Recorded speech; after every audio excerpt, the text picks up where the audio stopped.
ဒီနေ့မှာတော့လူသားတွေရဲ့အရေးကြီးဆုံးဇလန်တစ်ပုဒ်ကိုပြောပြချင်ပါတယ်အဲ့ဒါကဘာလဲဆိုတော့ကြီးမားတဲ့ကွဲကွာရင်ကြီးတစ်ခုနဲ့အဲ့ဒီကွာချက်ကိုအန်အောဖွဲ့ကြော်ဖြတ်ပြီးခဲ့တဲ့တကားတစ်စင်းအကြောင်းပါပဲတခါလေမှာကိုဖန်ဆင်းခဲ့တဲ့ຢာနေကိုကြာမှာ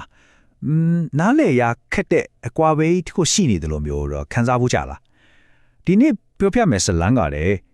အဲ့ဒီခံစားချက်ရဲ့အရင်အမက်ကဘာလဲဆိုတာကိုနည်းနည်းလောက်စူးစမ်းကြည့်ကြမှာပါအစအုပ်ဖျက်သွားကြည့်အောင်အရာအလုံးရဲ့အစအုပ်မှာလေပြပြစွန်နဲ့ဥယျာဉ်ကြီးတစ်ခုရှိခဲ့တယ်အဲ့ဒီနေရာမှာလူသားနဲ့ဖန်ဆင်းရှင်ဟာဘာအကန့်တမမရှိဖဲအတူတူရှောက်လန်းခဲ့ကြတယ်သူတို့ကြားကဆက်ဆံရေးမှာဘာကွာဝမှမရှိဘူးဘာအကြီးအမောင်မှမရှိခဲ့ပါဘူးဒါဆိုရင်မင်းစရာရှိလာတာကအဲ့လောက်ထိပြပြစုံတဲ့ထားစားတာရှိမှုကနေဒီနေ့ကျွန်တော်တို့ခန်းစားနေရတဲ့ကြီးမားတဲ့ကွဲကွာခြင်းစီကိုဘလို့များရောက်သွားခဲ့ရတာလဲဘာတွေဖြစ်ခဲ့လို့လဲအဲ့ဒီငိမ့်ချမ်းမှုထဲမှာပဲရွေးချယ်မှုတစ်ခုလုပ်ခဲ့ကြတယ်ဖျားတခင်ရဲ့လမ်းညွတ်မှုကိုမလိုက်နာပဲကိုပိုင်လမ်းကိုရှောက်ဖို့ဆုံးဖြတ်ခဲ့ကြတာပေါ့အဲ့ဒီဆုံးဖြတ်ချက်လေးတစ်ခုကပဲအရာအလုံးကိုထာဝရပြောင်းလဲဖြစ်ခဲ့တာပေါ့အဲ့ဒီရွေးချယ်မှုကလေးမှာစပက်ဆိုတဲ့အရာလောကတွေကိုရောက်လာခဲ့တယ်အဲ့ဒီအပြစ်ဆိုတာကလေမကောင်းတဲ့အလုပ်တစ်ခုလုပ်လိုက်တာထက်အများကြီးပိုလေးနေပါတယ်အဲ့ဒါကတန်ရှင်းစင်ကြယ်တဲ့ဖျားတခင်နဲ့လူသားကြားကဆက်သွယ်မှုကိုဖျက်တောက်လိုက်တဲ့တန်တိုင်းကြီးတစ်ခုလိုဖြစ်သွားခဲ့တာပါအဲ့ဒီတန်တိုင်းကြီးကြောင့်ဖျက်လို့မရတဲ့6ကမ်းမကြီးတစ်ခုဖြစ်ပေါ်လာခဲ့တယ်အဲ့ဒီမှာလူသားတွေကတစ်ဖက်ကမ်းမှာတီးခြားကြံနေခဲ့ရပြီအဲ့ဒီကွာခဲ့ရအကျိုးဆက်ကလည်းတကယ်ကိုကြီးမားခဲ့ပါတယ်ကဲမင်းအောင်ကြည့်လိုက်ပါ6ကမ်းပါရဲ့တစ်ဖက်ကမ်းမှာတန့်ရှင်းစင်ကြယ်မှုအပြည့်နဲ့ဖျားသခင်နောက်တစ်ဖက်ကမ်းမှာတော့အပြစ်ကြောင့်အလင်းရောင်မှိန်ဖြော်သွားတဲ့လူသားတွေပေါ့အဲ့ဒီအပြစ်ဆိုတဲ့အရာဒါပဲသူတို့နှစ်ဦးကြားမှာဘလို့မှဖျက်ကျော်လို့မရတဲ့ကွာချစ်ကြီးကိုဖန်တီးလိုက်တာပါပဲလူသားတွေကလည်းဒီ6ကံပါကိုအားကိုနဲ့ဖျက်ကျော်ဖို့နီလန်ပေါင်းစုံတဲ့စူးစမ်းခဲ့ကြတာပေါ့ကောင်းမှုကုသိုလ်လုပ်တယ်ဘာသာရေးထုံတန်းစင်လာတွေကိုလိုက်နာတယ်ကိုဘာသာကိုစူးစမ်းအားထုတ်ကြတယ်ဒါပေမဲ့အဲ့ဒီဂျိုပိုင်မှုတွေအားလုံးကမလုံလောက်ခဲ့ပါဘူးလုံးဝကိုမလုံလောက်ခဲ့ဘူးဘာလို့အရာမထင်ခဲ့တာလဲဆိုတော့အဖြစ်ရဲ့အကျိုးဆက်ကတိတ်ကိုကြီးမားလွန်းလို့ပါပဲကျမ်းစာမှာပြောထားတာကအဖြစ်တရားရဲ့အခါကတေခြင်းနဲ့အဲ့ဒါကယုခနာတေတာတခုတည်းကိုပြောတော့မဟုတ်ဘူးနော်ဖန်ဆင်းရှင်နဲ့ထာဝရကင်းကွာတော်တာကိုပါဆိုလိုတာဒါကြောင့်ဒီပဲသမားကလူအစွမ်းစားနဲ့ဘလို့မှဖြည့်ရှင်းလို့မရတဲ့အကိုင်းတာတခုဖြစ်နေကြတာပါလူသားတွေရဲ့ကြိုးပမ်းမှုတွေအားလုံးအရာမထင်တော့တဲ့အမောင်မိုက်စွန်အချိန်မှာပဲဖြော်လင်းချက်အလင်းရောင်တစ်ခုပေါ်လာခဲ့တယ်အဖြေကလူစီကမဟုတ်ခဲ့ပါဘူးဖျားသခင်စီကပဲလာခဲ့တာပါဒီဖြေကဖျားသခင်ရဲ့တဘာဝနှစ်ခုကနေလာတာပါကျောင်းနားလေဖို့နည်းနည်းအရေးကြီးတယ်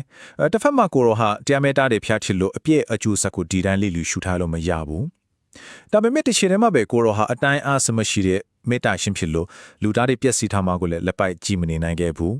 းဒါကြောင့်ဖျားသခင်ရဲ့အဖြေဟာအစီအစဉ်တစ်ခုဒါမှမဟုတ်နီးလန်းတစ်ခုတနည်းအားဖြင့်ဘာဆိုတာမျိုးမဟုတ်ခဲ့ပါဘူးအဖြေကဘဒူဆိုတဲ့လူပုဂ္ဂိုလ်သူဖြစ်နေခဲ့တာပါ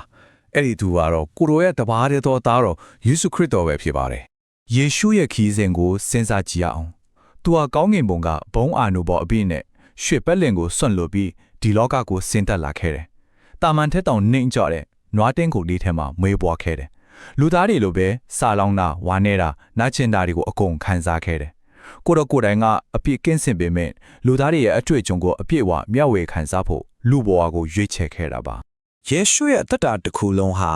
ာဒီဇလန်ရဲ့အဖြေဖြစ်တဲ့အထွတ်အခိုက်အတန့်တစ်ခုစီကိုပဲဥတည်နေခဲ့ပါတယ်။အဲ့ဒီနေရာကတော့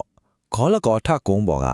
လဝါကတိုင်ပါပဲ။အဲ့ဒီလဝါကတိုင်ပေါ်မှာယေရှုဟာလူသားမျိုးနွယ်တည်းလုံးရဲ့အဖြစ်အားလုံးကိုသူ့ပေါ်မှာတင်ဆောင်ခဲ့ပါတယ်။ကျွန်တော်တို့ရဲ့လင်ယာမှုတွေမုန်းတီးမှုတွေအတ္တမာနတွေအားလုံးပဲ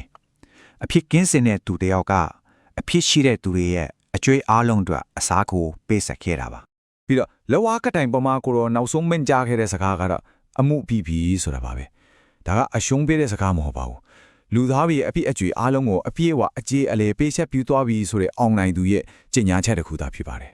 အဲ့ဒီအခိုက်အတန့်မှာပဲအရှက်တရားနဲ့တေခြင်းရဲ့ပြားရုပ်ဖြစ်ခဲ့တဲ့လဝါကတိုင်ဟာအသွင်ပြောင်းသွားခဲ့တယ်အဲ့ဒါဟာဖျားသခင်နဲ့လူသားကိုပြန်လည်ဆက်သွယ်ပေးတဲ့မေတ္တာတန်သားကြီးတစ်ခုဖြစ်လာခဲ့ပါတော့တယ်ဒါပေမဲ့လေတေချင်းတရားကဇသိမ်းမဟုတ်ခဲ့ပါဘူးဒီဇလန်ကဒီမှာမပြီးသေးဘူးအရာအလုံးကိုပြောင်းပြန်လန်ပြစ်မဲ့အရေးကြီးဆုံးကဏ္ဍတစ်ခုကြံနေပါသေးတယ်အဲ့ဒါကတော့ဘာလို့လဲဆိုတော့ 3ရက်မြောက်တဲ့နေ့မှာယေရှုဟာတေးခြင်းကိုအောင်နိုင်ပြီးပြန်လဲဆင်ပြန်ထမြောက်ခေလို့ပါပဲအဲ့ဒါဟာဘာလို့တည်ပြလိုက်တာလဲဆိုတော့အဲ့ဒီမေတ္တာတန်တာဟာတကယ်စစ်မှန်ဖြစ်တယ်အကျွေးဒီအလုံးအခြေလဲဆက်ပြီးသွားပြီးတော့တေးခြင်းတရားကိုအပြီးတိုင်အောင်နိုင်လိုက်ပြီးဆိုတာကိုအခိုင်အမာတည်ပြလိုက်တာပါပဲ ဒီအဖြစ်အပျက်ကလွန်ခဲ့တဲ့နှစ်ပေါင်း2000ကတမိုင်းစာအုပ်ထဲမှာကြံခဲ့တဲ့ပုံမြင်တဲ့ပုတ်မဟုတ်ပါဘူးအဲ့ဒီမိသားစုနာဟာဒီနေ့အထိခိုင်ခိုင်မာမာတည်ရှိနေပြီးလူတိုင်းအသက်ဝင်နေတဲ့ဖိတ်ခေါ်ချက်တစ်ခုဖြစ်နေတော့ပါပဲ ဒီဖြစ်တဲ့အားလုံးရဲ့ရလက်အနေနဲ့လူတိုင်းအတွက်ဂတိတော်အခုပေးထားပါတယ်အဲ့ဒါကတော့ကိုတော့ကိုယုံကြည်တဲ့သူတိုင်းဟာပျက်စီးခြင်းစီကိုမတော်ရတော့ပဲသာဝရအသက်ကိုရရှိမယ်ဆိုတဲ့ဂတိတော်ပါပဲ ဒါကြောင့်ဒီဇလန်တစ်ခုလုံးကိုဘယ်လိုမြင်လို့ရလဲဆိုရင်ဖျားသခင်ကဒီနေ့ခေတ်လူသားတွေစီကိုပေးဖို့ထားတဲ့အသက်ဝင်နေပြီးပုဂ္ဂိုလ်ရေးဆန်တဲ့ချစ်မေတ္တာဆာလွာတစ်ဆောင်အဖြစ်ရှုမြင်နိုင်ပါတယ် ဒီတော့နောက်ဆုံးအနေနဲ့စဉ်းစားစရာမေးခွန်းကဒါပါပဲအရာအလုံးကိုပြန်လဲဆက်သွယ်ပေးနိုင်တဲ့ဒီအသက်ရှင်နေတဲ့ချစ်မေတ္တာဆာလွာကတမိုင်းထဲကပုံမြင်တဖို့ဖြစ်ပဲကျန်နေခဲ့မှာလားဒါမှမဟုတ်ဒီနေ့ရှင်သန်နေတဲ့ဘဝတွေအတွက်တကယ်အသက်ဝင်နေတဲ့ဖြစ်တစ်ခုဖြစ်နေမလားဒီဖြစ်ကိုတော့ကိုယ်တိုင်ရှာဖွေဖို့အတွက်ထားခဲ့ပါ